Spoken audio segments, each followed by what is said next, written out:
जैन साथियों, स्वागत है आप सभी का एक बार फिर से। उम्मीद है दोस्तों आप सभी बेहतरीन होंगे। आरपीएफ कांस्टेबल और एसआई के लिए दोस्तों आज हम जीके जिसके ये जो कांस्टेबल की बुक है, हालांकि जो एसआई की प्रीवियस ईयर क्वेश्चन थे वो भी हमने करवाया है, लेकिन आज हम लोग कांस्टेबल के प्रीवियस ईयर क्वेश्चन करने वाले हैं। जो आरपीएफ कांस्टेबल की वैकेंसी थी उसमें आज हम जो सबसे पहले सॉल्व करने वाले हैं वो 17 जनवरी 2019 की शिफ्ट फर्स्ट है।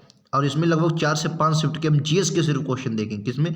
जीएस के आज क्वेश्चन देखेंगे। ये मैराथन क्लास होने वाली है, लगभग हम 200 से 250 क्वेश्चन करेंगे। आपके लिए बहुत इंपॉर्टेंट होंगे। आप पूरी क्लास को देखिए और उनका विस्तार से हम लोग वर्णन भी करेंगे। उम्मीद है आप पूरी क्लास देखेंगे। पूरी क्लास देखेंगे तो आपको लगेगा कि हाँ कैसे क्वेश्चन आपके एग्जाम में आते हैं। भले एक दिन में ना देख पाए, 2 दिन में देख लीजिए, बार बार वीडियो देख लीजिए, लेकिन देखें जरूर, ताकि क्या होगा, आपको एक पूरी क्लास मिलेगी। इससे आपको आपका एग्जाम पैटर्न समझ में आएगा, सिलेबस भी अच्छे से समझ में आ जाएगा और कैसे क्वेश्चन आते हैं, क्या लेवल रहता है, ये भी आपको पता चल जाएगा। ठीक है, बिना देरी के शुरुआत करते हैं आज के पहले क्वेश्चन से। ठीक है, पहला क्वेश्चन आप सभी की स्क्रीन पर ये रहेगा। राइट आंसर क्या है आप सभी को बताना है।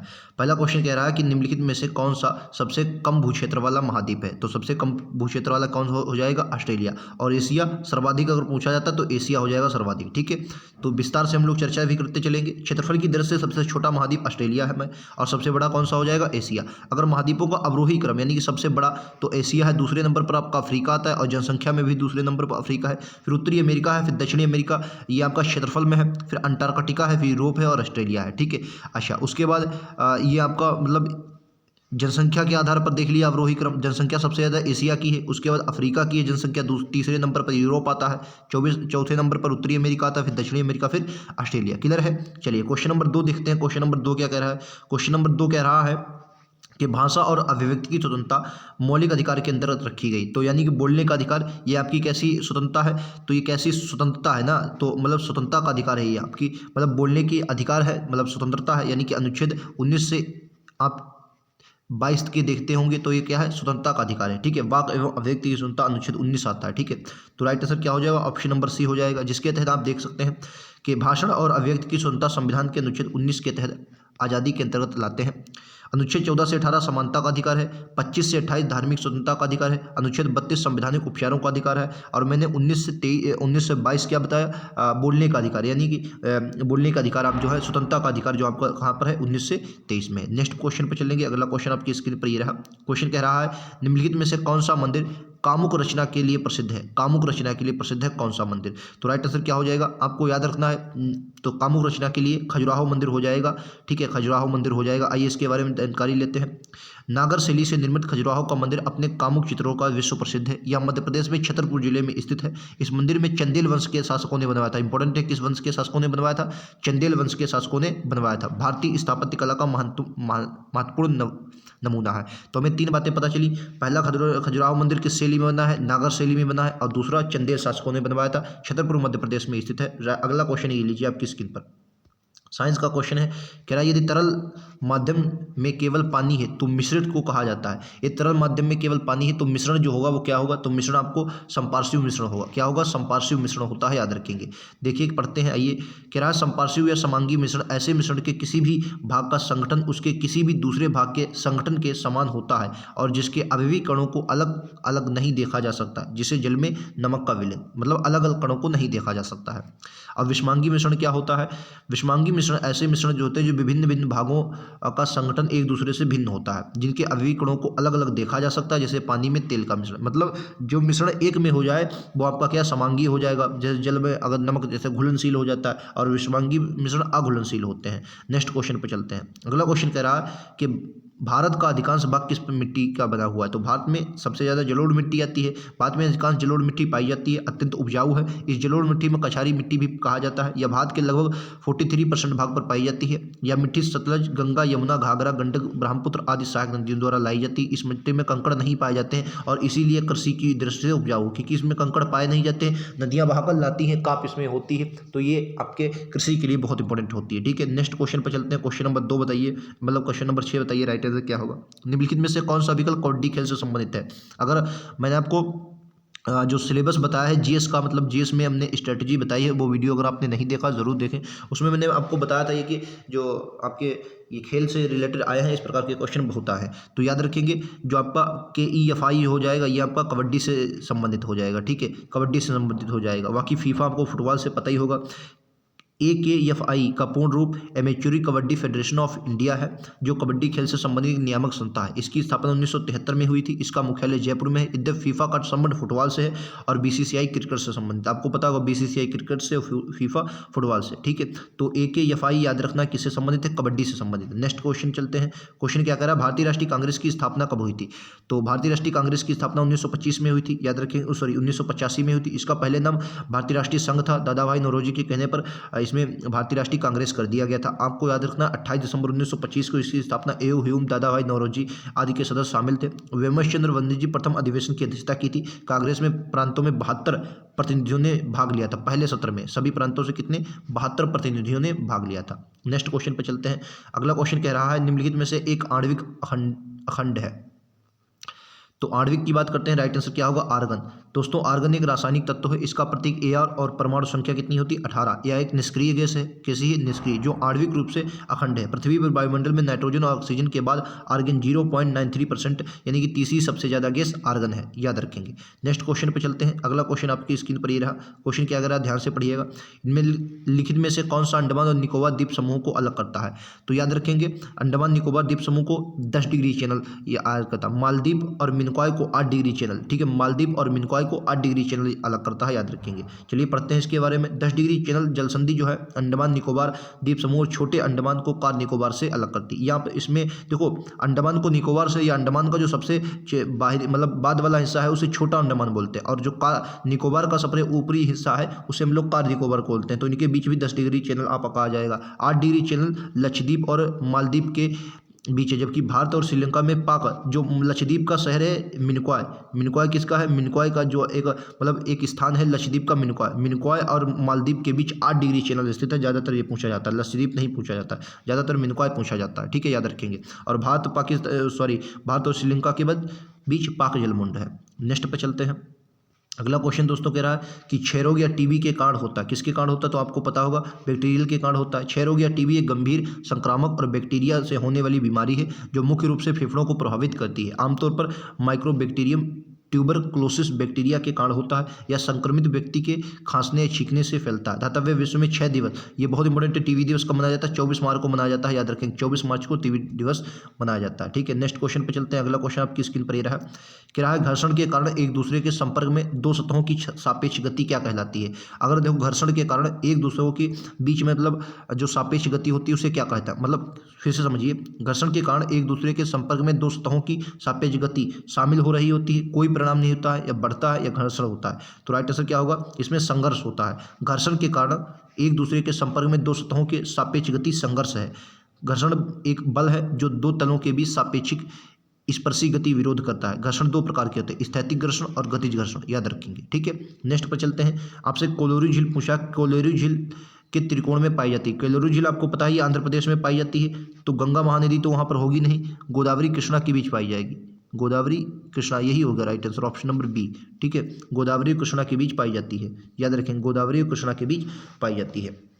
अगला क्वेश्चन नंबर 13 देखिए, क्या लोकसभा में कितने एंग्लो इंडियन सदस्य मनोनीत किए जाते हैं? लोकसभा, हालांकि ये प्रावधान अब निष्क्रिय कर दिया गया है, ठीक है। ये प्रावधान क्या है? अब निष्क्रिय कर दिया गया है। जो आपको एग्जाम में पूछा जाए तो याद रखेंगे, निष्क्रिय कर दिया है। फिलहाल इसके बारे में बता देता है। पहले जो थे 2 थे, फिलहाल देखिए इसमें पूरा विस्तार भी दिया गया है। संविधान के अनुच्छेद 331 के तहत राष्ट्रपति 2 आंग्ल भारतीय समुदाय को नियुक्त करते थे, परंतु 104वें संविधान संशोधन 2019 के द्वारा लोकसभा और राज्य विधानमंडल में एंग्लो इंडियन की सीटों के आरक्षण को समाप्त, हालांकि इसमें समाप्त किया लेकिन समाप्त नहीं, निष्क्रिय किए। निष्क्रिय मतलब थोड़े समय के लिए मतलब अभी रोक दिया गया, ये मान सकते हैं, निष्क्रिय कर दिया गया, ठीक है।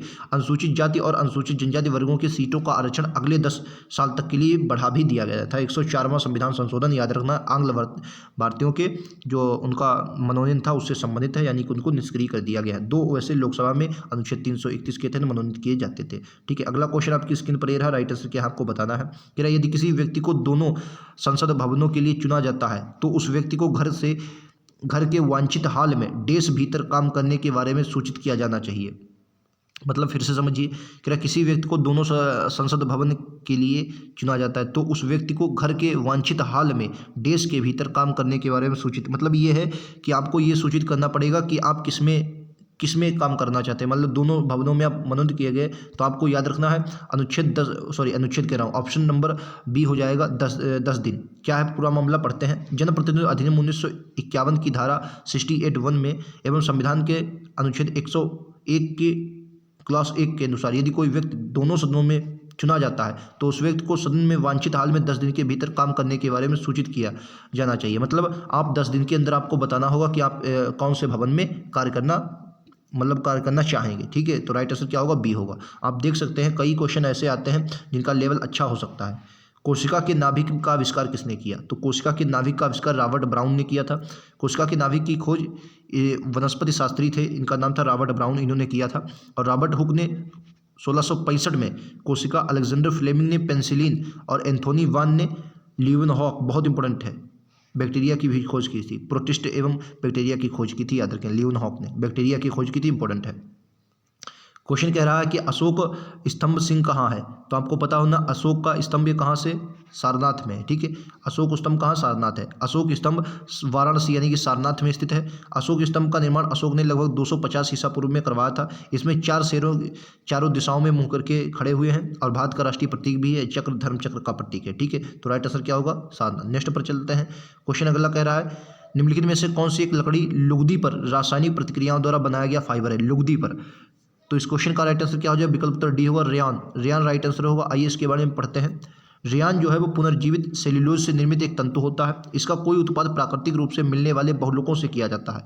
यह एक अर्धकृत्रिम तंतु है। कपड़ा उद्योग में इसे कृत्रिम रेशम के रूप में जाना जाता है। कपड़ा उद्योग में किसे, रेयान को। इंपॉर्टेंट है, आपके एग्जाम में पूछा जा सकता है फिर से। रेयान लकड़ी की लुगदी पर रासायनिक प्रतिक्रियाओं द्वारा बनाया गया एक फाइबर है। इससे मिश्रित कपड़ा तैयार किया जाता है। नेक्स्ट पर चलते हैं, अगला क्वेश्चन क्या, रियो पैरा ओलंपिक 2016 में पहली भारतीय महिला पैरा ओलंपिक पदक की विजेता दीपा मलिक ने कौन सा पदक जीता था, तो याद रखेंगे रजत पदक जीता था 2016 में। ये हुआ था कहाँ पर हुआ था, तो भारतीय महिला थी, महिला पैरा ओलंपिक पदक दीपा मलिक ने रजत पदक जीता था, रियो में हुआ था पैरा ओलंपिक। ठीक है, याद रखेंगे। चलिए नेक्स्ट क्वेश्चन पर चलते हैं। दक्षिण भारतीय मंदिरों में प्रवेश द्वार को क्या कहा जाता है, तो याद रखें गोपुर कहा जाता है, गोपुर, ऑप्शन नंबर 1। यानी कि जो मंदिर बनाए जाते थे उनमें इस प्रकार से बाउंड्री होती थी और यहाँ पर एक बनाया जाता था। और अगर अशोक के रूप में पूछा जाए, अशोक ने जो बनवाए हैं, यानी कि अशोक ने जो बौद्ध धर्म के लिए इस प्रकार के मंदिर बनवाए हैं, तो उनको जो ये स्तूप बनवाए, जैसे बौद्ध धर्म में स्तूप बोलते हैं ना, स्तूप, तो स्तूप में अगर गेट को क्या पूछा, जो स्तूप है इनको गेटों में तोरण बोला जाता था। क्या बोलते हैं दोस्तों, वहाँ स्तूप को तोरण बोलते थे। और दक्षिण भारत में मंदिरों को गोपुर बोलते थे, याद रखेंगे। ठीक है, गोपुर बोला जाता था। नेक्स्ट क्वेश्चन कह रहा है भविष्य की पीढ़ियों की जरूरतों को पूरा करने के लिए क्षमता को धक्का दिए बिना वर्तमान पीढ़ी की जरूरतों को पूरा करने की क्षमता विकसित करना, इस वाक्य को क्या समझता है, इसे सतत विकास बोलते हैं। क्या बोलते हैं इसे दोस्तों, इसे सतत विकास बोला जाता है। राइट आंसर क्या होगा, बी होगा। नेक्स्ट पर चलते हैं। क्या सापेक्ष घनत्व इकाई क्या है, सापेक्ष की जो घनत्व इकाई है उसे क्या बोलते हैं, तो राइट आंसर कोई इनमें से कोई नहीं। देखिए सापेक्ष घनत्व या विशिष्ट घनत्व, उसका घनत्व किसी संदर्भ पदार्थ के घनत्व से भाग देने में प्राप्त होता है।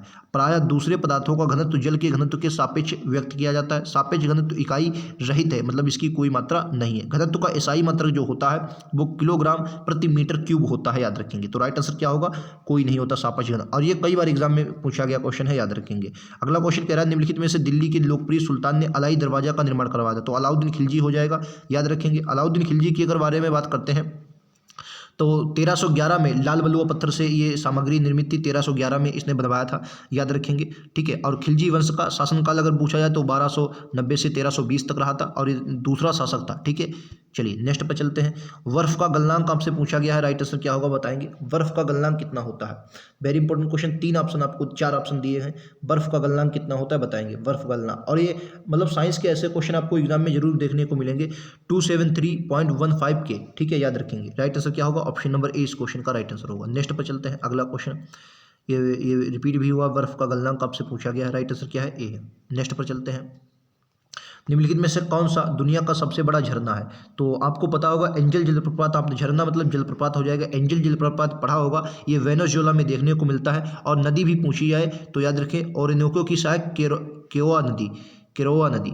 ठीक है, याद रखेंगे। नदी चूर्ण नदी पर स्थित है, क्या नदी की, एरोकी की साथ चूर्ण नदी, फिलहाल चूर्ण नदी याद रखना। एंजल जलप्रपात बहुत इंपॉर्टेंट है, वेनेजुएला में। ये नदी इंपॉर्टेंट नहीं है, इंपॉर्टेंट आपका यह है वेनेजुएला में स्थित है दुनिया का सबसे बड़ा झरना एंजल जलप्रपात, याद रखेंगे। ठीक है, और भारत में पूछा जाए तो कुंचिकल झरना भारत का सबसे ऊंचाई से गिरने वाला जलप्रपात है। कर्नाटक में वाराही नदी, याद रखेंगे किस नदी पर है, वाराही नदी पर है, याद रखेंगे ये भी बात, वाराही नदी पर। ठीक है, नेक्स्ट क्वेश्चन, सत्यमेव जयते किस उपनिषद से लिया गया, रटा होगा सबको, मुंडकोपनिषद से लिया गया है। और मुंडकोपनिषद ये किसका है, अगर ये भी पूछ ले तो अथर्ववेद के भाग का है। किसका, अथर्ववेद के।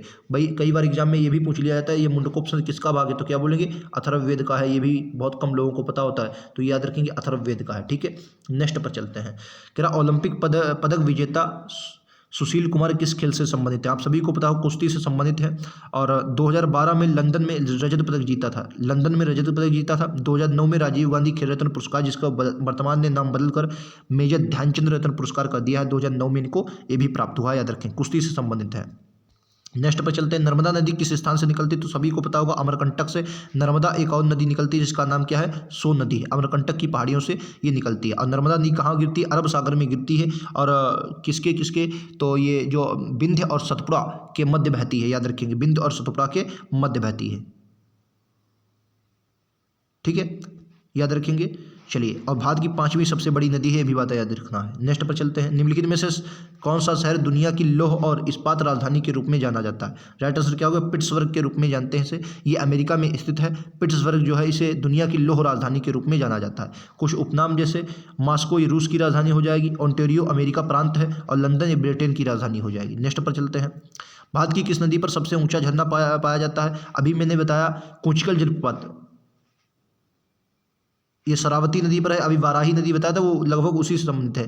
देखिए एक बात बताएं, अगर आपसे कुंचिकल पूछा जाता है, कौन सा कुंचिकल जलप्रपात, कुंचिकल जलप्रपात, तो वो आपको वाराही नदी पर, किसमें, वाराही नदी पर। लेकिन इसमें सबसे ऊंचा पूछा गया, वो कुंचिकल जो जलप्रपात है वो सबसे ऊंचाई से गिरने वाला है। ये आपसे पूछ रहा है जोग जलप्रपात के बारे में, जोग जलप्रपात या गरसोप्पा भी इसका नाम है, गरसोप्पा, या इसका नाम महात्मा गांधी भी है। और ये कहाँ पर, ये कर्नाटक नदी में शरावती नदी पर पड़ता है। ठीक है, ये शरावती नदी पर कर्नाटक राज्य में पड़ता है। ठीक है, याद रखेंगे। तो राइट आंसर क्या हो जाए, शरावती नदी पर है। इसका नाम क्या है, जोग जलप्रपात, गरसोप्पा जलप्रपात और महात्मा गांधी जलप्रपात, ये भी इसके 2-3 नाम है, याद रखेंगे। ठीक है, चलिए अगले क्वेश्चन पर चलते हैं। अगला क्वेश्चन कह रहा है कि मौलिक अधिकारों को समानता का अधिकार क्या है, मौलिक अधिकारों में समानता का अधिकार क्या है, लिंग की समानता, कानून के सभी लोग समान हैं, समुदाय के लोग समान हैं, सामाजिक गुणवत्ता। तो राइट आंसर क्या है, कानून के लोग समान है, चाहे वो अनुच्छेद 15 आप देख लीजिए, अनुच्छेद 15 में धर्म, मूल, जाति, वंश, लिंग के आधार पर प्रतिषेध की बात करता है। तो यहाँ पर समानता का अधिकार की बात कानून के समक्ष समता है। ठीक है, चलिए राइट आंसर क्या होगा, ऑप्शन नंबर बी होगा। नेक्स्ट पर चलते हैं, महाबलीपुरम के प्रसिद्ध समुद्र तट का निर्माण किसने किया था, तो महाबलीपुरम के प्रसिद्ध जो समुद्र तट है इसका निर्माण नरसिंह वर्मन सेकंड ने किया था। इसके बारे में अगर मैं बात बताऊँ आपको, तो महाबली जो पुरम प्रसिद्ध तट है इसका निर्माण, महाबलीपुरम मंदिर का निर्माण नरसिंह वर्मन द्वितीय ने करवाया था। नरसिंह वर्मन द्वितीय, जिसे राजा मल्लाह के नाम से भी जाना जाता है, पल्लव शासक था। कैसा शासक था, पल्लव, ये भी बात आपको याद रखनी है, पल्लव शासक था, जो आपके लिए इंपॉर्टेंट है। चलिए नेक्स्ट पर चलते हैं, देश को धार्मिक स्वतंत्रता दी गई है। देखो धार्मिक स्वतंत्रता सभी नागरिकों को दी गई है, अल्पसंख्यकों को ही नहीं दी। और धार्मिक स्वतंत्रता आपको अगर संविधान में पूछा जाता है तो क्या बोलेंगे, अनुच्छेद 25 से अनुच्छेद 28 तक हमें धार्मिक स्वतंत्रता के बारे में देखने को मिलता है। अगर इनके अनुच्छेदों की बात करते हैं, जैसे अनुच्छेद 25 कहता है अंतःकरण की स्वतंत्रता, यानी कि अपने धर्म का आप प्रचार कर सकते हैं। अनुच्छेद 26 कहता है मामलों की, धार्मिक मामलों की, जैसे यज्ञ वगैरह करवाते हैं, ठीक है, तो इसकी आपको स्वतंत्रता है। अनुच्छेद 27 धर्म प्रचार के लिए करों से मुक्ति, मतलब धर्म अगर आप प्रचार करते हैं तो उसमें करों से आपकी मुक्ति है। अनुच्छेद 28 क्या कह रहा है, शैक्षणिक व संस्थाओं में धार्मिक स्वतंत्रता से पूजा की स्वतंत्रता, मतलब जो शैक्षणिक संस्थान या धार्मिक स्वतंत्रता है उसे पूजा से स्वतंत्रता अनुच्छेद 28 की बात करता है। ठीक है, लाल मिट्टी का रंग लाल होता है, तो किसके कारण, तो आप सभी को क्वेश्चन पता होना चाहिए, लाल मिट्टी जो लाल होती है वो किसके कारण लाल होती है। ठीक है, कई बार एग्जाम में ऐसे क्वेश्चन आपके एग्जाम में बनते हैं। 33 का राइट आंसर क्या हो जाएगा, ऑप्शन नंबर ए हो जाएगा, फेरिक ऑक्साइड के कारण होता है। किसके कारण, फेरिक ऑक्साइड के कारण होता है। नेक्स्ट पर चलते हैं, क्या पहली सार्वभौमिक परिषद कब भरी गई थी, पहली सार्वभौमिक परिषद कब भरी गई थी, तो राइट आंसर क्या होगा, 1993 में होगा। भारतीय परिषद 1892 के द्वारा 1893 में एक सार्वभौमिक परिषद का गठन किया गया। 1892 का भारत शासन अधिनियम का सबसे महत्वपूर्ण प्रधान निर्वाचन पद्धति की शुरुआत थी। इसमें केंद्रीय परिषद के सदस्यों की संख्या बढ़ाकर कम से कम 10 और अधिक से अधिक 16 कर दी गई थी। तो 1892 का जो अधिनियम है आपको याद रखना है। इसमें सबसे इंपॉर्टेंट बात है निर्वाचन के बारे में आपको जानकारी मिलती है। अर्थशास्त्र के वैकल्पिक कार्यक्रम का अर्थ क्या है, तो अर्थशास्त्र के वैकल्पिक कार्यक्रम का अर्थ क्या है, तो राइट आंसर क्या है, दीर्घकालिक योजना। ऑप्शन नंबर ए के साथ जाएंगे, दीर्घकालिक योजना। ठीक है, अगला देखते हैं, नर्तकी की कांस्य से प्रतिमा किस मीनार में पाई जाती है, मतलब पाई गई है। तो अगर आप सिंधु घाटी सभ्यता आपने पढ़ा होगा तो ये क्वेश्चन पढ़ा होगा, राइट आंसर क्या होगा, ऑप्शन नंबर डी हो जाएगा, मोहनजोदड़ो में देखने को मिलती है। ठीक है, और मोहनजोदड़ो की खोज 1922 में रखालदास बनर्जी ने की थी, सिंधु नदी के तट पर पड़ता है, वर्तमान में पाकिस्तान में आपको देखने को मिलेगा। ठीक है, अगले क्वेश्चन पर चलते हैं, शुक्र अपने अक्ष पर देश से देश तक घूमता है। तो अगर शुक्र अपने अक्ष पर पूछा जाए तो ये उल्टा घूमता है, नहीं पूर्व से पश्चिम, बाकी ज़्यादातर गिरे हो जाएंगे। देखो सूर्य अपने अक्ष पर पूर्व से पश्चिम की ओर गमन करता है। सूर्य जो शुक्र है वो सूर्य के से दूसरा ग्रह है, मतलब सबसे पहले आपका बुध आ जाता है, उसके बाद कौन सा आता है, उसके बाद आपका शुक्र आता है। ठीक है, उसके बाद कौन सा आता है, शुक्र आता है, दूसरा ग्रह है। पृथ्वी दिनों में ये इंपॉर्टेंट नहीं है, पहले सूर्यास्त के बाद वह थोड़ी समय के लिए दिखाई देता है, इसलिए उसके भोर या शाम का तारा कहते हैं। इसका वायुमंडल 4 स्थलीय ग्रहों से संघनतम है। ठीक है, तो इंपॉर्टेंट क्या है, इंपॉर्टेंट ये है कि शुक्र के दूसरा ग्रह है, और ये इंपॉर्टेंट है कि सूर्योदय से पहले और सूर्योदय के बाद थोड़ी समय के लिए दिखाई देता है, इसलिए इसे भोर का तारा और शाम का तारा कहा जाता है। ठीक है, नेक्स्ट क्वेश्चन पर चलते हैं, धर्मनिरपेक्ष राज्य का अर्थ क्या है, बहुभाषी, बस एक धर्म का पालन करना, सौंदर्यीकरण, सुरक्षित, मतलब धर्मनिरपेक्ष का कारण होता है, अर्थ होता है सुरक्षित, मतलब आपका कोई धर्म नहीं है। धर्मनिरपेक्ष राज्य का अर्थ होता है कि कोई धर्म नहीं, अर्थात सभी राज्यों धर्मों को समान, सभी धर्म लोगों को सुरक्षा प्रदान करता है। राज्य ना किसी धर्म को अपनाता है और ना ही किसी धर्म का अनादर करता है। भारतीय संविधान के प्रस्तावना में 42वें संविधान संशोधन के माध्यम से धर्मनिरपेक्षता को शामिल किया गया। अनुच्छेद डी होगा, सॉरी ऑप्शन डी होगा। नेक्स्ट पर चलते हैं, भारतीय अर्थव्यवस्था में प्रयुक्त प्रणाली कौन सी है। तो भारतीय अर्थव्यवस्था आपको पता है मिश्रित अर्थव्यवस्था की बात करता है भारतीय संविधान। मिश्रित अर्थव्यवस्था क्या होती है, जहाँ पर निजी क्षेत्र और आपका क्या बोलते हैं सरकारी क्षेत्र दोनों सहभागिता में कार्य करते हैं। ठीक है, सहभागिता होती है, उसे हम लोग मिश्रित अर्थव्यवस्था कहते हैं। समाजवादी अर्थव्यवस्था क्या होती है, जिसमें पूरा सरकार का पूरा जो होता है, सरकार पूर्णतः अपने नियंत्रण में होती है। अब पूंजीवादी में जहाँ सरकार का कोई हस्तक्षेप नहीं होता, निजी व्यक्तियों के रूप में पूरी अर्थव्यवस्था चलाई जाती है। राज्य का राज्यपाल कौन है, मंत्रिपरिषद, कैबिनेट। जो राज्य का राज्यपाल होता है वो कौन है, तो राज्य का जो राज्यपाल होता है वो कैबिनेट होता है, ऑप्शन नंबर सी के साथ जाएंगे। राज्य का प्रमुख कैबिनेट मंत्री होते हैं, जिन्हें सामूहिक रूप से मंत्रिमंडल कहा जाता है। कैबिनेट मंत्रिमंडल विभागों के प्रमुख होते हैं तथा राज्य के मुख्य शासक भी होते हैं। नेक्स्ट पर चलते हैं, दुनिया का सर्वोच्च शिखर अब से पूछा जाता है, तो आपने सभी पता माउंट एवरेस्ट हो जाएगा, हिमालय का है, तो आपको ये बात याद रखनी है। कंचनजंगा, केटू, ये भी सलाद पर्वत, किलिमंजारो ये तंजानिया में पड़ता है, कहाँ पर, तंजानिया की राजधानी डोडोमा है, और ये अफ्रीका का है। अफ्रीका की सबसे ऊंची चोटी माउंट किलिमंजारो, और ये ज्वालामुखी था। ठीक है, याद रखेंगे। नेक्स्ट पर चलते हैं, योग के प्रकारों में अर्ध पद्मासन की स्थिति क्या है, तो अर्ध पद्मासन की स्थिति क्या है, तो आधा लिली के रूप में आता है। देखिए योग से क्वेश्चन पूछ लिया है। नेक्स्ट पर चलते हैं, यदि संसद अनुमोदन नहीं करती है तो अध्यादेश की अधिकतम अवधि की, देखो अध्यादेश आपको पता है अनुच्छेद 123 में राष्ट्रपति जारी करता है, एक अल्पकालिक कानून होता है, और इसकी अवधि बोले 6 महीने और 6 सप्ताह, मतलब अगर संसद नहीं पेश करती है, मतलब संसद अनुमोदन नहीं करती तो 6 महीने और 6 सप्ताह होगा। अध्यादेश एक कानून ऐसे कानून हैं जिन्हें केंद्रीय मंत्रिमंडल की सिफारिश पर भारत का राष्ट्रपति अनुच्छेद 23 के माध्यम से जारी करता है। संसद अधिनियम जैसा प्रभाव होता है, ये जो होता है संसद के अधिनियम जैसा प्रभाव होता है, जैसे मतलब कानून बनाया गया हो। संसद द्वारा ना पारित होने पर कानून रद्द हो जाता है, अर्थात 6 महीने और 6 सप्ताह तक लागू रहता है। संसद द्वारा अनुमोदन ना मिलने पर स्वतः लागू हो जाता है, अपने आप ये रद्द हो जाता है, याद रखेंगे। वास्तुकला में पंचायतन शैली शब्द संबंधित है, पंचायतन शैली मंदिर से संबंधित है, याद रखेंगे। पंचायतन शैली मंदिर निर्माण की शैली थी, ये भी बात आपको याद रखना है। उसके बाद द्रविड़ शैली, नागर शैली, नायक शैली, नागर शैली मंदिर निर्माण की अन्य शैलियाँ हैं। ठीक है, और एक वैसर शैली भी आती है, कौन सी दोस्तों, वैसर शैली, नागर, वैसर, द्रविड़, और उसके अलावा पंचायतन शैली भी आपको देखने को मिलती है। ठीक है, वैसर शैली भी बहुत इंपॉर्टेंट है। नेक्स्ट पर चलते हैं, कह रहा आर्ट फिस्ट आर्टिस्टिक जिम्नास्टिक किस संस्था से जुड़ा हुआ है, तो राइट आंसर क्या होगा, विश्व चैलेंजर्स कप से जुड़ा हुआ, याद रखेंगे, विश्व चैलेंजर कप से जुड़ा हुआ है। राज्य परिषद को देश भी कहा जाता है, तो राज्य परिषद को राज्यों की परिषद भी कहा जाता है, राज्य परिषद को राज्यों की परिषद भी कहा जाता है। अगले क्वेश्चन पे चलते हैं, एक मुद्रा की तुलना में मूल्य को कहा जाता है, एक मुद्रा की, ये डबल लिख गया, एक मुद्रा की तुलना में मूल्य को कहा जाता है, शुल्क कहते हैं, सीमा शुल्क कहते हैं, विदेशी मुद्रा विनिमय बोलते हैं। जो विदेशी मुद्रा होती है उसे विदेशी मुद्रा, मतलब विनिमय दर क्या है, विनिमय दर वह दर होती है जिस पर एक देश, जिस देश पर देश की मुद्रा को दूसरे देश की मुद्रा में परिवर्तित किया जाता है उसे ही विनिमय दर कहा जाता है। वास्तव में किसी देश की मुद्रा का मूल्य जानने के लिए किसी दूसरी मुद्रा के मूल्य व्यक्त करना होता है, जो विनिमय दर के माध्यम से संभव होती है। ठीक है, तो राइट आंसर क्या है, ऑप्शन नंबर डी। ये सही लिखा है, मैं गलत कर रहा हूँ। एक मुद्रा की तुलना में मूल्य को विदेशी मुद्रा विनिमय दर कहते हैं। नेक्स्ट पर चलते हैं। राइडर किससे संबंधित है? आपको पता होगा राइडर कबड्डी से जुड़ा हुआ है। कहते हैं राइड करने जा रहा है, एक डिफेंसर होता है।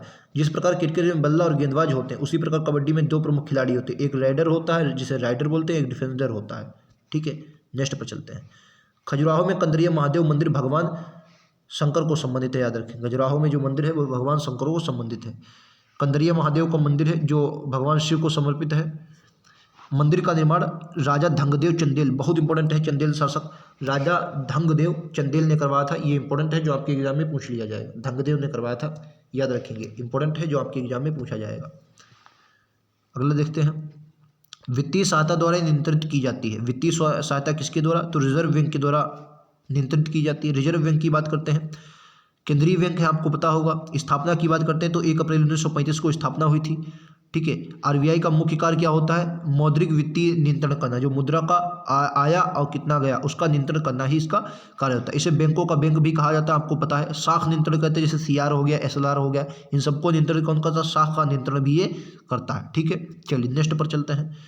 अब यहाँ तक हमने 50 क्वेश्चन कर लिए हैं। अब हमारे जो क्वेश्चन होंगे अगली शिफ्ट यानी कि आरआरबी रेलवे जो 17/1/2019 की अब थर्ड शिफ्ट के हम लोग क्वेश्चन करेंगे। चलिए शुरू करते हैं। पहला क्वेश्चन राइट आंसर क्या होगा आपको बताना है। निम्नलिखित में से कौन सा विकल्प हवा की धूल और धुरी के कारण प्रकाश के फैलाव की घटना को उजागर करता है? तो कौन सा है? तो आपको पता होगा टिंडल प्रभाव। टिंडल प्रभाव याद रखना है, आइए इसके बारे में पढ़ते हैं। जब प्रकाश किरण कुल पृथ्वी के वायुमंडल में उपस्थित शून्य किरणों से टकराता है तो किरण पुंज का मार्ग दिखाई देने लगता है।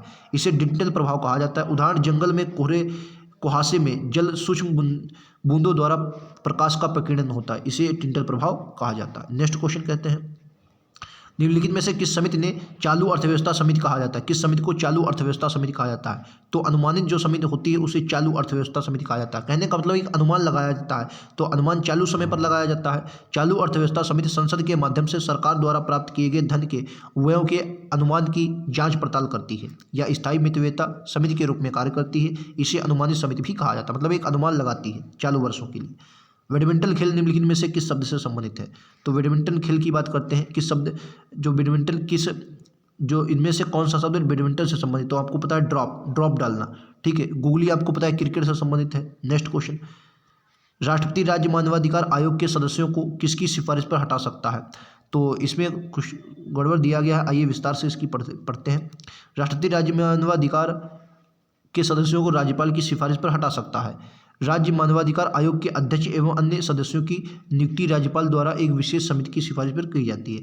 राज्य मानवाधिकार 3 सदस्यीय निकाय है, जिसमें से 2 सदस्य व 1 अध्यक्ष होता है। आयोग द्वारा विकल्प ए को सही माना गया है, लेकिन विकल्प अध्यक्ष नहीं है, तो राइट आंसर आप लोग ऑप्शन बी माने, क्योंकि जो आंसर अगर सटीक होगा तो बी होगा। ठीक है, फिलहाल माना गया ए है, तो आप इसको बी मान लें, राज्यपाल ऐसा काम कर सकता है। क्या निम्नलिखित राजवंशों में से किसने सिजेरियन शैली की वास्तुकला का परिचय दिया था? सिजेरियन शैली वास्तुकला है, इसका परिचय किसने दिया था? तो सिजेरियन शैली की अगर बात करते हैं तो सिजेरियन शैली याद रखें चालुक्य वंश भारतीय शाही राजवंश था, जिसने 6वीं और 12वीं शताब्दी के बीच दक्षिण और मध्य भारत के बड़े हिस्से में शासन किया। इस वंश की स्थापना पुलकेशर प्रथम ने 543 ईस्वी में चालुक्य वंशीय शासकों ने सिजेरियन शैली वास्तुकला का परिचय दिया था। धातव्य है कि चोल वंश दक्षिण भारत का राजवंश है, जिसकी स्थापना विजयालय ने की थी। तो सिजेरियन शैली किससे संबंधित? चालुक्यों से संबंधित है। स्थापना की बात करते हैं तो पुलकेशर प्रथम ने इसकी स्थापना की थी। परमाणु केंद्र में परमाणु संख्या देश की कुल संख्या होती है। तो देखो, अगर मैं इसकी बात करता हूं तो आपको पता होगा एक परमाणु में नाभिक में उपस्थित प्रोटॉनों की कुल संख्या को परमाणु संख्या कहते हैं। तो कितनी है? प्रोटॉन जो होते हैं उन्हें परमाणु संख्या कहा जाता है। प्रकाश एक कण की भांति व्यवहार करता है। प्रकाश के इस कण को फोटॉन कहा जाता है। प्रकाश का जो कण होता है वो फोटॉन बोलते हैं। न्यूट्रॉन एक आवेश रहित कण होता है, याद रखें क्या होता है? न्यूट्रॉन जो होता है वो आवेश रहित मूलभूत कण होता है, जो परमाणु के नाभिक में प्रोटॉन के साथ पाया जाता है। इसकी खोज चैडविक ने की थी। किसकी? परमाणु की प्रोटॉन की खोज किसने की थी? चैडविक ने। इलेक्ट्रॉन की थॉमसन ने। ठीक है, याद रखेंगे। नेक्स्ट पर चलते हैं। जब किसी वस्तु को उसके पतले अक्षरों में बनाया जा सकता है तो उसे कहा जाता है। तो याद रखेंगे उसे वृद्धि कहा जा सकता है। जब किसी वस्तु को उसके पतले अक्षरों में बनाया जा सकता है तो उसे वृद्धि कहा जा सकता है। जब किसी वस्तु को उसके पतले अक्षरों में बनाया जा सकता है तो उसे वृद्धि कहा जाता है। भंगुर पदार्थ बल देने पर या विकृत करने पर टूट जाते हैं। उपजाऊ मिट्टी का एक गुण होता है जिसमें फसल प्रतिरूप उत्पादन अच्छा करती है। न्यूटन के दूसरे गति के नियम के अनुसार किसी वस्तु पर कार्य करने वाला बल उत्पाद डैश और से हटा दिया जाता है। तो याद रखेंगे, अगर न्यूटन का जो दूसरा नियम है उसके अनुसार किसी वस्तु पर कार्य करने वाला बल जो होता है उत्पाद सामग्री और त्वरण से हटा दिया जाता है, तो राइट आंसर क्या हो जाएगा, सी हो जाएगा। याद रखेंगे। तो अगर आपसे पूछा जाता है विस्तार से आप बता सकते हैं न्यूटन के गति के दूसरे नियम के अनुसार किसी वस्तु पर कार्य करने वाला बल उत्पाद सामग्री और त्वरण से हटा दिया जाता है। दूसरे शब्दों में किसी वस्तु पर लगाया जाने वाला बल वस्तु के रेखीय संवेग की परिवर्तन की दर के समानुपाती होते हैं। यह बराबर m है, आपको दिया गया। सुगंध देने वाले फूल मुख्य रूप से देश में पाए जाते हैं, तो आपको पता होगा ये केसर होता है, केसर जाफरान बोलते हैं, जम्मू कश्मीर में इसकी खेती की जाती है। सुगंध देने वाला पौधा है, इसे पुष्प की वतिकाग्र, केसर, कुमकुम और जाफरान कहते हैं। केसर का वनस्पतिक नाम क्रोकस सेंटाइवस है। एरिडेसिस परिवार का यह भाग 80% प्रजातियों के विश्व को भूभाग में पाया जाता है। नेक्स्ट पर चलते हैं। भारत में किस राज्य में जवादी और सेवरायन पहाड़ियाँ पाई जाती हैं? तो ये तमिलनाडु में जवादी और सेवराय पहाड़ियाँ पाई जाती हैं। याद रखें, सेवराय पहाड़ियाँ और जवादी पहाड़ियाँ तमिलनाडु में पूर्वी घाट पर पड़ती हैं। कहाँ पर? पूर्वी घाट में पड़ती हैं। या तमिलनाडु राज्य में पहाड़ियों पर दोनों पहाड़ियाँ दक्षिण पूर्वी घाट में समानांतर पहाड़ियों की एक श्रृंखला है। ठीक है। पश्चिमी घाट और पूर्वी घाट क्रमशः दक्कन के पठार के पश्चिम और पूर्वी किनारों को चिन्हित करते हैं। याद रखेंगे, पश्चिमी घाट जो है वो पूर्वी घाट से ऊंचे हैं, क्योंकि पश्चिमी घाट जो है वो पूर्वी घाट से ऊंचे हैं, क्योंकि पूर्वी घाट में नदियां जो हैं उन्हें काट छाट देती हैं, तो उनकी लंबाई कम हो जाती है। अगला क्वेश्चन कह रहा है कि ध्वनि की गुणवत्ता इसके डैश द्वारा निर्धारित की जाती है। जो ध्वनि की गुणवत्ता होती है वो फ्रीक्वेंसी के द्वारा निर्धारित होती है। किसके द्वारा? फ्रीक्वेंसी के द्वारा निर्धारित होती है, आवृत्ति पर निर्भर करती है। ठीक है। नेक्स्ट पर चलते हैं। पाल साम्राज्य का संस्थापक कौन था? तो आपको पता होगा गोपाल था। पाल साम्राज्य मध्यकालीन उत्तर भारत का सबसे शक्तिशाली और महत्वपूर्ण साम्राज्य माना जाता है। इस वंश का संस्थापक गोपाल था। इस वंश का अंतिम शासक गोविंद पाल था। पाल शासकों ने लगभग 4 सदियों 750 से 1170 तक शासन किया। पाल राजाओं के काल में बौद्ध धर्म अत्यधिक संरक्षण मिला, मतलब बौद्ध धर्म को इन्होंने संरक्षित किया था पाल शासकों ने। ट्रॉफी के संबंध में MVP जो MVP है, इसको पूरा नाम क्या हो जाए? तो मोस्ट वैल्यूएबल प्लेयर हो जाएगा। ठीक है। राइट आंसर क्या? अधिकांश मूल्यवान खिलाड़ी। ठीक है, याद रखेंगे। अगला क्वेश्चन कह रहा मिलिंदपहो पाठ निम्नलिखित में से किससे संबंधित है? तो ये बौद्ध धर्म से संबंधित है। नागसेन एक बौद्ध भिक्षुक था और मिनांडर एक शासक था। इनके बीच वार्तालाप हमें देखने को मिलता है, बीच संवाद देखने को मिलता है मिलिंदपहो में। ठीक है। नागसेन एक भिक्षुक था और मिनांडर एक सेनापति था। उनके बीच जो वार्तालाप हुई उसे मिलिंदपहो के नाम से जानते हैं, बौद्ध धर्म से संबंधित था। नेक्स्ट पर चलते हैं। इनमें से किसे भारत के एक समुद्र मिले हैं? भारत के नए समुद्र मिले हैं। James cook, Vasco da Gama, Christopher Columbus या अमेरिगो वेस्पुची। तो चलिए इसके बारे में देख लेते हैं। 8 जुलाई 1947 को पुर्तगाली जो नाविक था वास्को डिगामा भारत की खोज के लिए निकला। 1498 को केरल की कलिकट नामक स्थान पर पहुंचा। वास्को डिगामा समुद्री रास्ते से पहुंचने वाला भारत का प्रथम यूरोपियन नागरिक था। तो सी यानी कि वास्को डिगामा राइट आंसर हो जाएगा। हैंडबॉल खेल क्षेत्र को क्या कहा जाता है? जो हैंडबॉल होता है उसे कोर्ट बोला जाता है। कोर्ट की लंबाई 40 मीटर और चौड़ाई 20 मीटर होती है। ट्रैक जो होता है, ट्रैक वो रेसिंग के लिए प्रयोग किया जाता है। ट्रैक कहते हैं ट्रैक पर दौड़ो। पशुपति किस काल में मनाया जाता है? तो पशुपति था, ये आपको याद रखना है, हड़प्पा संबंधित है। पशुपतिनाथ की मूर्ति भी आपको मोहनजोदड़ो से प्राप्त हुई। तो हड़प्पा में पशुपति और जितनी भी काफ़ी जो मुद्राएं वहाँ पर चलती थी वो पशुपतिनाथ के उसमें चित्र देखने को हमें मिलते हैं। ठीक है। बाकी इंपॉर्टेंट है, 1921 में दयाराम साहनी ने हड़प्पा की खोज की थी। सबसे पहले अगर कोई स्थल खोजा गया था वो हड़प्पा ही खोजा गया था, इसलिए सिंधु घाटी सभ्यता को हड़प्पा सभ्यता भी कहते हैं। निम्नलिखित में से कौन सा एक संक्रामक बीमारी है? तो आपको पता होगा टाइफाइड जो रोग होता है एक दूसरे से संक्रामक, मतलब जो एक दूसरे से फैलता है। संक्रामक रोग विभिन्न रोगजनक सूक्ष्म जीवों जैसे वायरस, बैक्टीरिया, प्रोटोजुआ, कवक और अन्य परजीवियों के कारण होने वाले रोग हैं। टाइफाइड माल्मोनेला बैक्टीरिया से फैलने वाली एक गंभीर बीमारी है, या खाने पीने के माध्यम से शरीर में प्रवेश करती है। इसके बचाव हेतु प्रभावी टीका उपलब्ध है। हीमोफीलिया एवं कैंसर गठिया संक्रामक रोग नहीं है। निम्नलिखित में से कौन सा तारा आपके सबसे करीब है? तो सेंचुरी, प्रक्षिमा जो सेंचुरी है सबसे नज़दीक है, आपको पता होना चाहिए। प्रक्षिम जो सेंचुरी है जिसका वैज्ञानिक नाम सेंचुरी सी है, या तारामंडल में स्थित लाल बौना तारा के साथ तारा लाल बौना तारा है। ठीक है। नेक्स्ट पर चलते हैं। सार्वजनिक संपत्ति स्रोतों के अति प्रयोग को कहा जाता है। जो सार्वजनिक संपत्ति होती है इनके स्रोतों को ज़्यादा अगर प्रयोग होता है उसे सार्वजनिक स्रोतों की त्रसदी बोला जाता है। ऑप्शन नंबर बी बोलते हैं, त्रसदी बोला जाता है। यह जो अधिनियम था 1984 में लागू हुआ था, इंपॉर्टेंट नहीं है। संसद के संयुक्त सत्र का संचालन करने के लिए अध्यक्ष के रूप में अनुपस्थित रहते हुए सत्र का संयोजन कौन होता है? तो अगर आप देखेंगे, ये तो रिपीट हो गया है, ये देखिए लोकसभा उपाध्यक्ष। देखिए अगर संसद संयुक्त बैठक का प्रावधान अनुच्छेद 108 में, अनुच्छेद 108 में संयुक्त बैठक बुलाई जाती है। अगर संयुक्त बैठक बुलाई गई वैसे तो संयुक्त बैठक की अध्यक्षता कौन करता है? लोकसभा का जो अध्यक्ष होता है वो करता है। अगर मान लिया लोकसभा का अध्यक्ष अनुपस्थित है, मतलब नहीं है, तो कौन करेगा? लोकसभा का उपाध्यक्ष करेगा, याद रखिए, ठीक है। लोकसभा अध्यक्ष के द्वारा की जाती है। लोकसभा अनुपस्थित में लोकसभा उपाध्यक्ष संयुक्त बैठक की अध्यक्षता करेगा, और उपाध्यक्ष के जब अनुपस्थित हो गया तो उपसभापति किसका करेगा? राज्यसभा का उपसभापति। राज्यसभा का सभापति नहीं करेगा क्योंकि वो तो राष्ट्रपति होता है, वो कभी नहीं करेगा, राज्यसभा का सभापति करता है, ठीक है। अगला क्वेश्चन, पैरा ओलंपिक स्वर्ण पदक जीतने वाले पहले भारतीय कौन थे? तो याद रखेंगे मरियप्पन थंगावेलु जो थे, ये पैरा ओलंपिक जीतने वाले पहले भारतीय थे, याद रखेंगे। मरियप्पन थंगावेलु दक्षिणी भारतीय उच्च जंपर यानी कि ऊंची कूद रियो डी जेनेरियो ओलंपिक 2016 का था, ग्रीष्मकालीन पैरा ओलंपिक थे, इन्होंने स्वर्ण पदक जीता। मेरी कॉम भारतीय मुक्केबाज हैं या मणिपुर की निवासी हैं। दीपा कर्माकर भारतीय जिम्नास्टिक है, याद रखेंगे। और हिमा दास एक धावक है, ये डीएसपी मिला जाता है, डिंग एक्सप्रेस के नाम से जाना जाता है।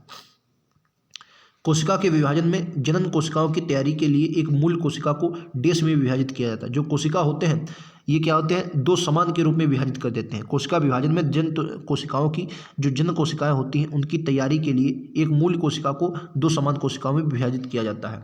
नेक्स्ट पर चलते हैं। नाट्यशास्त्र के लेखक कौन है? तो भरत मुनि नाट्यशास्त्र के लेखक है, आपको पता होगा। नाट्यशास्त्र की मूल सूचना तथा शास्त्रीय जानकारी नाट्यशास्त्र में उपलब्ध है। नाट्यशास्त्र के रचयिता भरत मुनि है। भरत मुनि का जीवन काल 400 ईसा पूर्व से 100 ईसा पूर्व के मध्य माना जाता है। शंकर देव भारत के संगीत शास्त्री थे जिन्होंने संगीत रत्नाकर महत्वपूर्ण ग्रंथ की रचना की थी। नेक्स्ट क्वेश्चन, अंतरराज्य परिषद किस मंत्रालय के अंतर्गत आता है? अंतरराज्य परिषद किस मंत्रालय के अंतर्गत आता है? तो राइट आंसर क्या होगा? गृह मंत्रालय के अंतर्गत आता है। अंतरराज्य परिषद गृह मंत्रालय के अंतर्गत कार्य करता है। अंतरराज्य परिषद का उल्लेख भारतीय संविधान के अनुच्छेद 263 बहुत इंपॉर्टेंट है, ठीक है। अंतरराज्यीय नदी जल विवाद अगर पूछा है 262 है और अंतरराज्यीय परिषद 263 है। पहली बार जून 1990 में इसकी स्थापना की गई। सलाहकारी निकाय है, याद रखेंगे, जिसका कार्य संघ और राज्य के बीच सामान्य हितों के बीच जांच और उनकी चर्चा करना है। थालघाट दर्रा मुंबई और नासिक के बीच है, याद रखेंगे। थालघाट दर्रा इंपॉर्टेंट है, मुंबई और नासिक के बीच है। थालघाट दर्रा प्रायद्वीपीय भारत का प्रमुख दर्रा या पश्चिमी घाट में स्थित है, इंपॉर्टेंट है। कहाँ? पश्चिमी घाट। कोलकाता मुंबई कोलकाता मार्ग गुजरता है या मुंबई से नासिक को जोड़ता है, ठीक है। मुंबई के से नासिक थालघाट, और थालघाट नासिक जाता है, आगे मुंबई से पुणे ये भोरघाट हो जाएगा। भोरघाट कौन सा? भोरघाट, ठीक है। चलिए नेक्स्ट, निम्नलिखित में से कौन सा क्रिकेट विश्व कप से संबंधित नहीं है? Irani cup, Ranji cup, Kalinga cup, Deodhar cup. तो कलिंग कप जो है ये क्रिकेट से संबंधित नहीं है। कलिंग कप फुटबॉल से संबंधित। किससे दोस्तों? ये फुटबॉल से संबंधित है, याद रखेंगे। किससे? फुटबॉल से संबंधित है। चलिए बाकी ये सभी आपके क्रिकेट से संबंधित है। पुरुषों को कौन से जीन पाए जाते हैं? तो आपको पता होगा पुरुषों में XY पाए जाते हैं, ठीक है।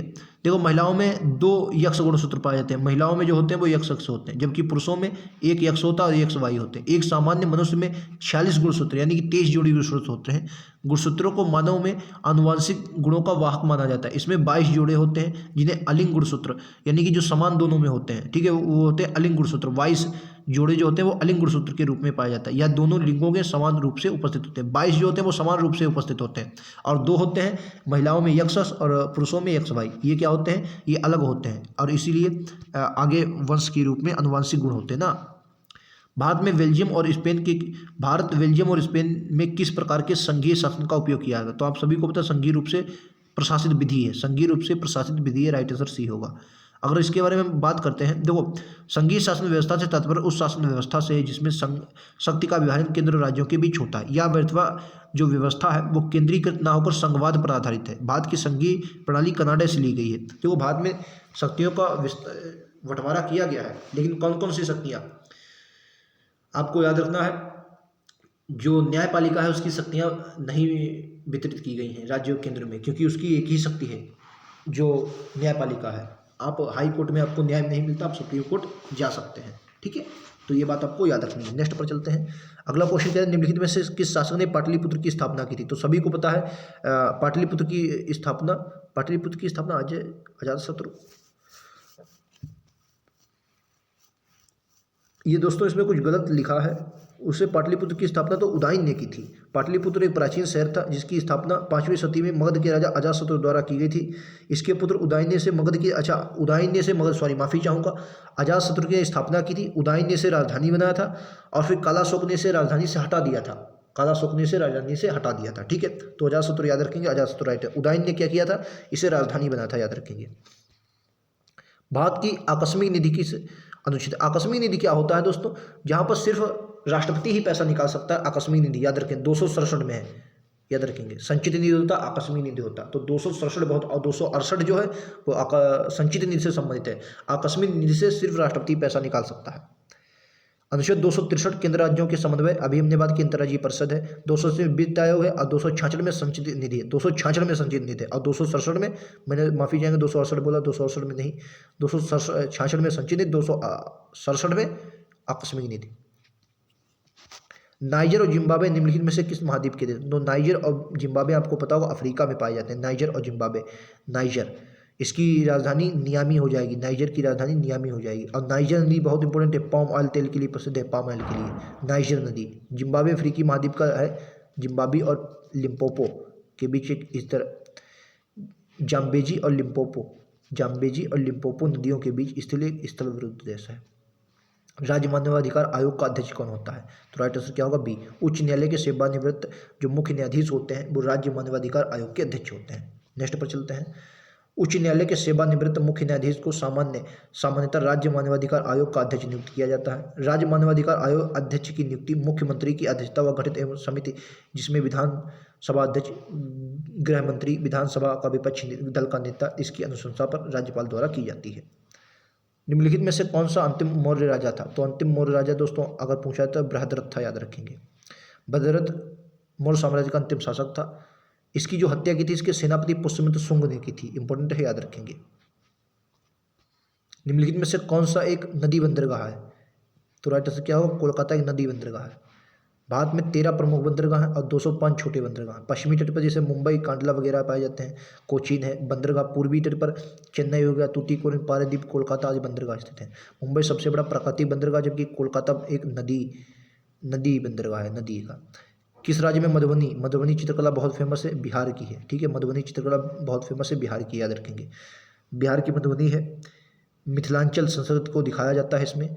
मधुबनी चित्रकला ज़्यादातर प्राचीन महाकाव्यों में प्राकृतिक दृश्यों, देवताओं के साथ पुरुषों के उसके सहयोग को दर्शाती हैं। इसमें भित्ति चित्रकारों को उकेरा जाता है। कई आकृतियों के मिश्रण से उत्पन्न ध्वनि को क्या कहा जाता है? कई आवृत्तियाँ जब मिलती हैं तो उससे मिश्रित जो ध्वनि उत्पन्न होती है उसे क्या बोला जाता है? तो याद रखेंगे, राइट आंसर क्या होगा, ऑप्शन नंबर ए, यानी कि यांत्रिक तरंग ना कि विद्युत तरंग है। जो ध्वनि है कैसी तरंग है? ये यांत्रिक तरंग है, ना कि विद्युत तरंग। ध्वनि के संचरण के लिए माध्यम की जरूरत होती है। ठोस, द्रव, गैस, प्लाज्मा में ध्वनि संचरण संभव है। कई आवृत्ति के मिश्रण से उत्पन्न ध्वनि को स्वर बोला जाता है। ठीक है, वॉइस बोलते हैं। निम्नलिखित में से किस महासागर की सबसे लंबी तटरेखा? महासागर पूछा गया तो आपको पता अटलांटिक महासागर की सबसे लंबी तटरेखा है। अटलांटिक महासागर की सबसे लंबी तटरेखा है। यह व्यापार और वाणिज्य के माध्यम से व्यस्ततम महासागर है क्योंकि इसके समुद्री मार्ग में 2 बड़े औद्योगिक क्षेत्र को जोड़ता है। ठीक है, आर्कटिक महासागर सबसे छोटा महासागर है। इसकी उत्तरी ध्रुव इस महासागर के बीच स्थित है। अंटार्कटिका पृथ्वी का दक्षिणतम महाद्वीप है, इसमें दक्षिण ध्रुव अंतर्निहित है। 2011 की जनगणना के अनुसार भारत की शहरी जनसंख्या का प्रतिशत अगर पूछा जाता है तो 31.16% है, याद रखेंगे। 2011 की जनगणना के अनुसार, बाकी इंपॉर्टेंट नहीं। केंद्रीय प्रशासनिक न्यायाधिकरण किस मंत्रालय के अधीन कार्य करता है? तो केंद्रीय प्रशासनिक न्यायाधिकरण किस मंत्रालय के अधीन कार्य करता है? अगर पूछा जाता है क्या बोलेंगे, कार्मिक मंत्रालय। ऑप्शन नंबर डी के साथ जाएंगे, कार्मिक मंत्रालय के तहत कार्य करता है।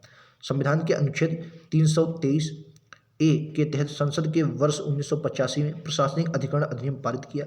केंद्रीय प्रशासनिक अधिकरण कार्मिक मंत्रालय के अधीन कार्य कर आता है। कार्मिक लोक शिकायत और पेंशन मंत्रालय भारत सरकार का एक मंत्रालय है जो कार्मिकों के मामलों के विशेष रूप से भर्ती, प्रशिक्षण, कैरियर विकास, कर्मचारी कल्याण के साथ साथ सेवानिवृत्ति के बाद तक मुद्दों की देखरेख करता है। नेक्स्ट पर चलते हैं। निम्नलिखित में से कौन सा एक बांगर भरा हुआ क्षेत्र है? बांगर भरा क्षेत्र है, तो तराई क्या है? बांगर वाला क्षेत्र है। नेक्स्ट पर चलते हैं। भामर या बांगर मिट्टी एक प्रकार की जो तराई क्षेत्र में पाया जाता है। यह उपजाऊ क्षेत्र भारत, नेपाल, भूटान में स्थित हिमालय के समांतर क्षेत्र में स्थित है। ऊंचे घास के मैदान, झाड़ियाँ, सवाना, साल, जंगल के मिट्टी से भरपूर दलदल इस क्षेत्र की प्रमुख विशेषता हो जाएगी। अगले पर चलते हैं। 42 कह रहा वृक्षासन रोग क्या स्थिति दिखाता है।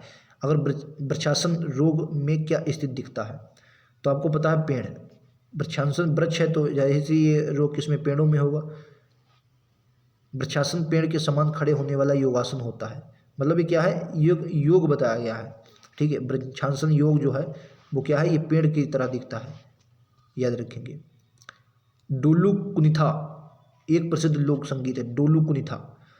डोली कुनिथा ऑप्शन नंबर बी के साथ कर्नाटक का है। स्टैटिक मैंने आपको बताया था, पूछा जाता है। डोलू कुनिथा कर्नाटक का प्रमुख लोकगीत ये नृत्य है। यह समूह नृत्य है जिसमें 12 से 16 लोग शामिल होते हैं। अगला, राष्ट्रीय मानवाधिकार आयोग की स्थापना सबको पता होगा 1993 में हुई थी। स्वतंत्र वैधानिक निकाय कैसा, यह एक स्वतंत्र वैधानिक निकाय है। स्थापना की बात करते हैं 28 सितंबर 1943। संरक्षण अधिनियम अगर पूछा जाए इसका, तो 1993 में ही अधिनियम बना था और 1993 में ही स्थापना हुई थी। यह एक बहुसदस्यीय संस्था है। कैसी है, बहुसदस्यीय संस्था है जिसमें एक अध्यक्ष, 5 पूर्णकालिक सदस्य, 2 डिम्ड सदस्य होते हैं। आयोग के अध्यक्ष एवं अन्य जो सदस्य होते हैं उनका कार्यकाल 5 वर्ष या 70 वर्ष होता है, दोनों में से जो पहले हो जाए। वर्तमान में इसके अध्यक्ष न्यायमूर्ति श्री अरुण मिश्रा हैं। तो 570 ये इंपॉर्टेंट है, याद रखना है। 45 क्वेश्चन देखते हैं। भारतीय नियोजन के वास्तुकार के रूप में किसे जाना जाता है, तो पीसी महालनोबिस नियोजन के रूप में इन्हें जाना जाता है। आपको पता होगा पीसी महालनोबिस को नियोजन के रूप में जाना जाता है। प्रशांत चंद्र महालनोबिस इनका पूरा नाम था, ठीक है। ये संख्याविद थे और वैज्ञानिक भी थे। दूसरी पंचवर्षीय योजना का जो मॉडल था वो इन्होंने मसौदा तैयार किया था। आर्किटेक्ट ऑफ इंडियन प्लानिंग के रूप में जाना जाता है इन्हें। बहुत कम विक्रेता एवं अधिक विक्रेता किस बाजार का लक्षण, मतलब बेचने वाले कम हैं और खरीदने वाले ज़्यादा हैं, तो वो अल्पाधिकार है। अल्पाधिकार है, क्या है, अल्पाधिकार बाजार है। ऑप्शन नंबर क्या होगा, ए होगा। बहुत कम विक्रेता और अतिरिक्त क्रेता अल्पाधिकार बाजार की प्रमुख विशेषता है। इस बाजार में कम विक्रेता आपसी गुटों के माध्यम से मूल्य विक्रेता आपसी गुट के माध्यम से मूल्य निर्धारित कर वस्तुओं का विक्रय करते हैं। इसी वस्तुओं में समरूप या विविधीकरण दोनों होती हैं। क्वेश्चन नंबर 47, भारत सरकार देश के माध्यम से खाद्यान्न खरीदती है। भारत सरकार किसके माध्यम से, जो अन्न वगैरह होता है खाद्यान्न किसके माध्यम से खरीदती है, तो आप सभी को पता है भारतीय खाद्य निगम के द्वारा खरीदती है। भारत खाद्य निगम की अगर बात करते हैं तो 1964 का अधिनियम था, 1965 में इसकी स्थापना होती है। अधिनियम पूछा जाए तो 1964 का था। भारतीय खाद्य निगम की स्थापना 1965 में होती है, याद रखेंगे। महात्मा गांधी राष्ट्रीय रोजगार गारंटी योजना कब शुरू की गई। महात्मा गांधी राष्ट्रीय रोजगार योजना की बात करता हूँ, 2005 में शुरू की गई। और 2000 मनरेगा, जिसे मनरेगा बोलते हैं, 2005 में ही अधिनियम आया था। ये भी बात आप सभी को याद रखना। 100 दिनों की रोजगार की बात करता है, ठीक है। 100 दिनों में रोजगार की बात करता है, ये भी बात आप सभी को याद रखना है। सिकंदर ने भारत पर किस वर्ष आक्रमण किया था, ईसा पूर्व 326 में, आप सभी को पता होगा। उत्तरी भारत पर, उत्तरी पश्चिम वाले क्षेत्र पर किया था। पोरस और सिकंदर के मध्य झेलम नदी के तट पर वितिस्ता, इसे हाइडेस्पीज का युद्ध कहा जाता है, लेकिन याद रखें पोरस की हार हुई थी। झेलम नदी या वितिस्ता नदी के तट पर हुआ था। झेलम का पुराना नाम वितिस्ता है। और अस्कनी किसका है पुराना, चिनाब का। सतुद्री सतलज का, वितिस्ता झेलम का, ठीक है, याद रखेंगे। 50वां क्वेश्चन देखते हैं। किस बिल के बिना सरकार भारत के सामूहिक कोष से पैसा निकाल सकती है। किस बिल के बिना भारत सरकार सामूहिक कोष से पैसा निकाल सकती है, तो राइट आंसर क्या, विनियोग विधेयक। ऑप्शन नंबर बी होगा, विनियोग विधेयक। सरकार द्वारा संचित निधि जो होता है सामूहिक कोष में रकम निकासी को मंजूरी देने के लिए संसद प्रस्तुत विधेयक विनियोग विधेयक। ये थोड़ा क्वेश्चन इन्होंने गलत किया है। क्वेश्चन कह रहा है किस बिल के बिना भारत सरकार सामूहिक कोष से पैसा निकाल सकती है। किस बिल के बिना नहीं, किस बिल से सामूहिक रूप से पैसा, या होता किस बिल के बिना पैसा नहीं निकाल सकती, या होता नहीं निकाल सकती। तो विनियोग विधेयक से संचित निधि में पैसा निकाला जाता है, याद रखेंगे। थोड़ा गड़बड़ इन्होंने किया है। तो विनियोग विधेयक से पैसा निकाला जाता है। अगर निकाल सकती है संचित निधि से पैसा निकालती है, अनुच्छेद 114 विनियोग विधेयक का है। और संचित निधि अगर पूछा जाए तो अभी हमने बात की 266। तो यहाँ तक हमने 100 क्वेश्चन किए हैं। उम्मीद है आप सभी को पसंद आए होंगे। 2 शिफ्टें हमने खत्म की हैं। आने वाले समय में हम और भी शिफ्ट को समाप्त करेंगे। आगे धीरे धीरे सारे क्वेश्चन आपको करवा देंगे। ज़रूरत है आपको लगातार जुड़ने की। थोड़ी स्पीड ज़्यादा रही लेकिन बहुत अच्छे से हम इनको क्वेश्चनों को कवर कर लेंगे, ठीक है। मिलते हैं अगले वीडियो में। आज के लिए इतना ही। थैंक यू दोस्तों। जय हिंद, जय भारत।